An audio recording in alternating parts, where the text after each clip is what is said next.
టాలీవుడ్ లో అనేక క్రేజీ ప్రాజెక్టులు సెట్స్ పై ఉన్న త్వరలో ప్రారంభం కానున్న సినిమాలో most awaiting combination Pawan Kalyan Trivikram ల మూవీనే. గతంలో 2 సార్లు సెన్సేషనల్ హిట్స్, వాటిలో అత్తారింటికి దారేదితో ఇండస్ట్రీ హిట్ సాధించిన ఈ కాంబోపై చాలానే అంచనాలు ఉన్నాయి.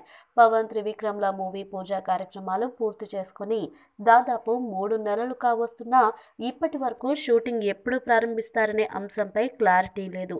ఇప్పుడు ఆ ముహూర్తం ఎప్పుడో తేలిపోయింది. మార్చి 14 నుంచి ఈ ప్రాజెక్ట్ రెగ్యులర్ షూటింగ్ ప్రారంభం కానుంది. ప్రస్తుతం పవన్ నటిస్తున్న కాటమరాయుడు మూవీ రిలీజ్ కాకుండానే కొత్త సినిమా షూటింగ్ మొదలైపోనున్నదన్నమాట. పవన్ కోసం త్రివిక్రమ్ ఓ అద్భుతమైన స్టోరీ రెడీ చేశాడని, టాలీవుడ్ రికార్డులను తిరగరాసే సత్తా ఈ మూవీకి ఉందని టాక్ వినిపిస్తుంది. మరోవైపు ఈ సినిమాలో మలయాళీ కుర్టీలు ఇద్దరిని హీరోయిన్లుగా ఎంపిక చేసుకున్నాడు త్రివిక్రమ్. ప్రస్తుతం మంచి స్పీడ్ మీద ఉన్న కీర్తి సురేష్తో పాటు అను ఇమ్మానియల్ కీలక పాత్ర పోషించనుంది.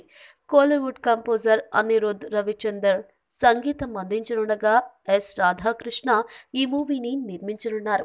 ఈ వీడియో మీకు నచ్చినట్లయితే సబ్స్క్రైబ్ చేయండి. ఫిలిమి స్టార్స్ బోలెడంత న్యూస్ బోల్డ్గా.